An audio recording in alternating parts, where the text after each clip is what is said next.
Mm-hmm. Yeah. I almost would argue. I mean, yes, Violet was like the main focus in every episode, but so were the people that she interacted with.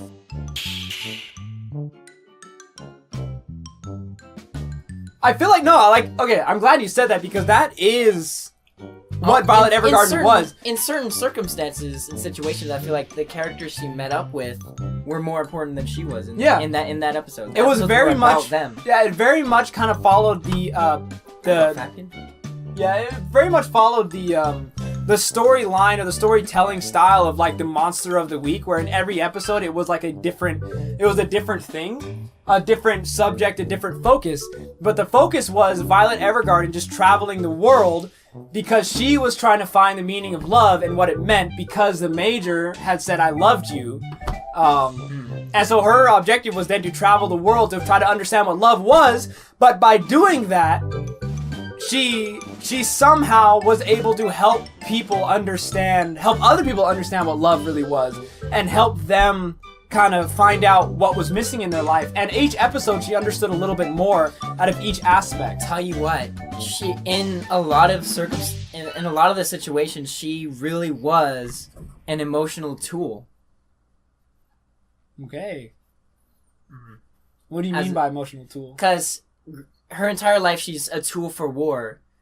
That's what she's been growing up with, and she's trying to come in tune with her emotions. And through her journeys, she was more of, after the war, she had no purpose whatsoever, and she's like, well, what do I even do with myself? So he put her in the company because she had nothing else to do. And it was a promise he made to the Major. Yeah, a promise he made to the Major, or else she wouldn't have had a job. Yes, and she would have died. However, as she was going through her journeys on the, being a doll, she was more of an emotional tool, as she shifted from a tool of war to an emotional tool to help the people around her figure out like their situations and find out their own meaning of love and stuff like that, and get through their own problems. It's interesting that you mentioned that, because think about it. Because her arms were blown off, right? Yes. And so she was a tool in war, and then she becomes more of a tool because her arms are now like robotic. That's also interesting. And on top of that, she becomes an auto doll. So she becomes a further tool. It's like Google Voice or whatever. When you're talking into Google Voice, Alexa, and it's typing for you. It's like what she is. She's merely a tool. Yes. But however, there is some emotional aspect of it that they need, because they need to be able to translate what you're asking them to write into a heartfelt letter. And that's like that's what they're meant to do, which is so interesting because Violet Evergarden has no idea what love means. And her first letters she writes are shit.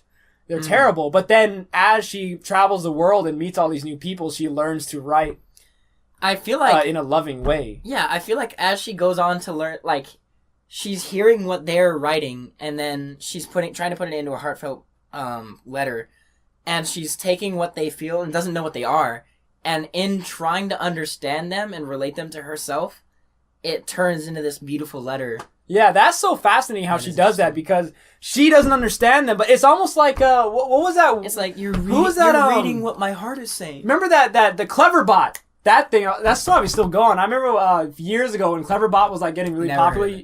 Really? Everybody would do that, dude. It's like Cleverbot, you go to it, and it's a website, cleverbot.com or whatever, and it's a robot that talks to you. It's AI. And so you type in and you'd be like, hi, how are you? Oh, wait, is that like the person? And it'll have like a generated face, and the face will like move with the words, and so you'll say, hi, how are you? And then it'll say, I'm good, how are you? And you can ask it anything, and it learns from you. Of course, Violet is a person, and she learns quicker, but it's kind of like that, where like she's just taking the input, and then she's outputting a mix of what she's learned. She doesn't understand it, but she just puts it out. Yes. So that was interesting. I forgot what I was going to say this whole time. You went on that tool tangent, and I lost my shit. Good stuff. I mean, it was a good little turn, wasn't it? Oh, yeah. Definitely.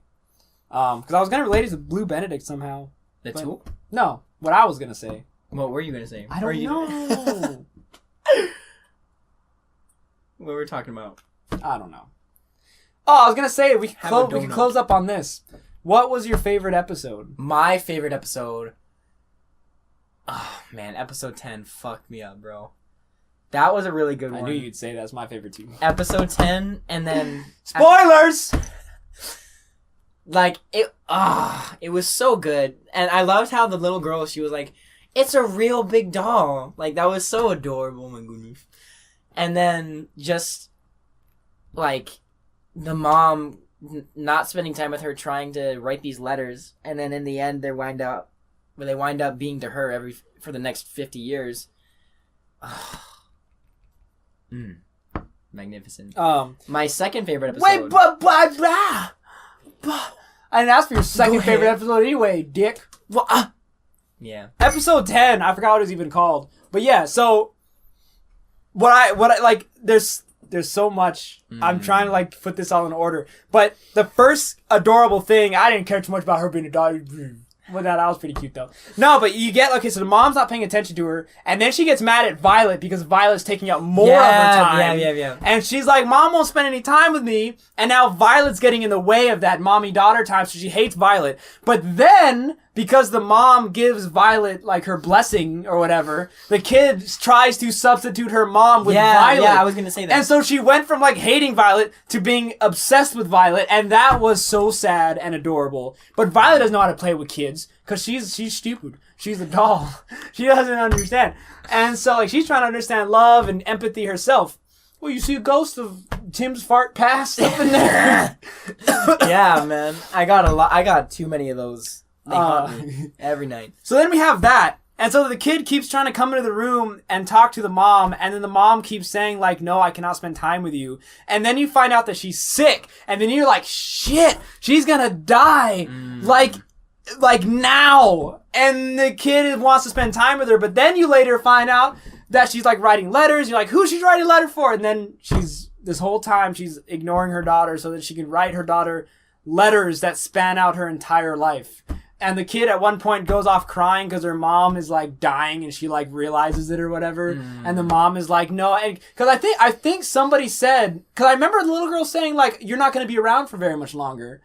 And then that's when she runs off crying, and she like runs and runs and runs. And I think Violet Evergarden is the girl who follows her. Yeah. Out. She falls on her face. That kind of ruined the moment. Yeah, Violet comes out and she starts punching Violet like, you're taking my mom away from me, and it's just amazing. But yeah, Violet Evergarden. I feel like it was kind of bullshit at the end. She was saying like, I had to hold back my tears so hard, and I was like, I don't know. Violet? Violet, yeah. At the end, she was crying, and she was like, that was so sad. I was holding back tears. When, in the moment, it really didn't look like it. Blessings. That's because she doesn't know how to have facial expressions. She doesn't understand the micro expressions on people's faces. It's just... That's why, like, it was weird when she started crying at the end, because, like, if she doesn't understand that, why was she, like, bawling her eyes out? Well, I think she's developing it over time, and I think by episode 10, she had a good understanding of what it was, and she had feelings at that point. But, it was, oh, man, it was one so thing sad. I loved about this, though, in the end, was that the interpretation of what I was going to be so pissed if it was, like, a love story. And it turned out to be like the major was like loved her, but they did leave that open. They didn't like confirm it either way. So whatever you want to believe, if you want to believe it was like sex kind of love, I believe it was father-daughter kind of love because she was like 14. Yeah. She was a little girl. So that was kind of weird to begin with. Yeah. But I also don't like love stories anyway. So the only reason why I loved this whole story was because all the emotion, it wasn't like, oh, you're such a hunk, I love you, and oh, you make my jiggly bits tingle. It wasn't that kind of love. The whole series was the like my brother almost died in the war and now he has PTSD and I just want my brother back kind of love. Yeah. And it was like my son died in the war kind of love. It was a true kind of love, the good kind of love. I didn't get to get into this too much, and I regret not being able to do it myself. But I almost feel like the kind of love and need the love and affection that she wanted from and needed from the Major was almost kind of like, and I'm probably exaggerating this a little bit. This probably is completely false, but it almost reminded me a little bit of A Little. You know what that is? A Little is kind of like, they get into this little space, is what it's called. And this is not the sexual term, you nasties. It sounded pretty bad. I was ready. It's pretty bad. There is a bad part, but there's also not a bad part. It's fucked up. not really. It's there's no in between. Anyways, it was like she was so dependent and reliant on him. Like, she needed him to give her orders all the time because she didn't know how to do it herself. She didn't want to... She was, like, unable to do it herself, and she needs her papa to do it. Does that have to do with little space? That's kind of how it is. We need your papa to do it. Oh, I didn't know. Mm-hmm. But now you explain it. But yeah, it really seemed like the Major was like a father to her because he raised her. Yeah. Because what was his name? The German, his brother, the Major's brother. He was like, take this filthy rag, bitch, dog, woman. Like, she's useless, or like you could use her or whatever. And then he was like, no, like, I'm not going to use this human being. Yeah. And he named her. How can you fuck something you named? That's wrong. Ah! God! Oh, that's wrong. Wow. So that's why I'm saying, man, that I think it's a father kind of love. Because he named her. Yeah. He raised her. She was like 11 years. I know she was. I mean, this was years ago. She was like 11 years old when he found her. And then he raised her, and then she's now like 14 or 15 or maybe 16. Mm. But he raised this girl, taught her everything he knew. And that's why he said at the end, his last order to her was to live. Mm-hmm. And he's like, I love you. And I interpreted that as like the same way you love your daughter, you know? Mm. And as much, I mean, if you think it's sexy kind of love, that is creepy in itself. But they left it open for you to think whatever you want. And so I appreciated that. But I think we've gone on quite a bit. I mean, this isn't an official I just want to say the most visually beautiful episode, artistic-wise, was the one with the writer. The writer? The writer with the glasses who... Oh, yeah! Oh, no! Now you get me started! Visually... Oh, you get me started on this shit! Visually... blown when away. She Mary popping it over the lake. Even in like little, like, it would do little like cuts of the lake, and then the red and the yellow leaves and the water. Oh my gosh. That was amazing. Like, that is so amazing. And you know what I love about the dude? We're never going to finish this stupid recording, but we might have a whole nother part, just like put it actual review. But, okay, everything in this anime, I'm going to relate it back to the episode, but everything in this anime, Violet Evergarden, there were maybe 3 moments tops where I said, oh, they better not. Like, oh, they better not pull this, or I'm going to be pissed. And even then, they never did. Like, it always got to the moment, and then they didn't do a stupid, and I'm like, oh, thank the Lord! They didn't do it! And my example is, when she was running over the lake, I was like, they better not make her make that lake. That lake is so big. If they make her, like, I'm not even talking about her flying, I'm just saying, like, somehow she jumps it, like, cause she's a warrior or whatever, and she actually makes it. I was gonna shut it off right then and there. But she landed, and she was halfway through the lake. I mean, she almost made it. And then it was so cute, too, because she was like, look, I almost made it. She even says that, dude. She's like, but I almost made it. Did you see me? Oh, my gosh, dude. When she, like, was mid-jump, and she was, like, floating from the front view, just so gorgeous. All the colors. It was fantastic. Amazing. Good stuff, dude. Good stuff. Any other thoughts? Shit, I do. I have more. About that episode, or that was it? No, I have more, and I mean, this may not be the most popular opinion, but I love the fact how she... I didn't smell it. I got a whiff of that femininity, and it was delicious. She was actually feminine and strong. She was a strong female feminine character. It wasn't like a strong female lead, like, as in badass and masculine and just like, I'm a woman and I can do it. It wasn't a feminist trying to write a woman to sound and look like a man, to look masculine. You know what I mean? It was a beautiful, elegant, proper woman. Yeah, and I would say she was badass, but it wasn't fake because every time, remember when she would fight fake people? and forced, yeah. When she would fight people, she would never like overpower them with like strength. She would like move like a snake. It wasn't like and a take 'em walk in out. the park. It was like she'd get hit. And she got whooped at the end. Spoilers again. But, I was gonna tell you this, but you hadn't watched it at the time when I was talking about this. When I was joking about how she lost her arms, I was talking about the beginning, but I was also talking about the end too. But I knew it wasn't a spoiler, that's why I said it, because I knew you'd think about the beginning. But when she was on the train, and she wanted to save, who was she saving? She was saving the Major's brother. The captain. The captain. So she was saving the captain, and I forget why she was doing it, but I was like, girl, you're stupid. You're going up against guys with guns, and you are, I mean, let's just all be honest, you are a 16-year-old girl, you're like 5'4", and you're going up against fully like grown 5 adult big-ass men with guns.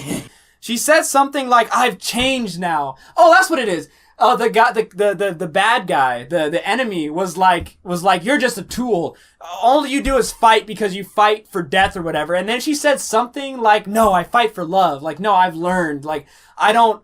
Okay, here, now I know exactly what I'm talking myself through this.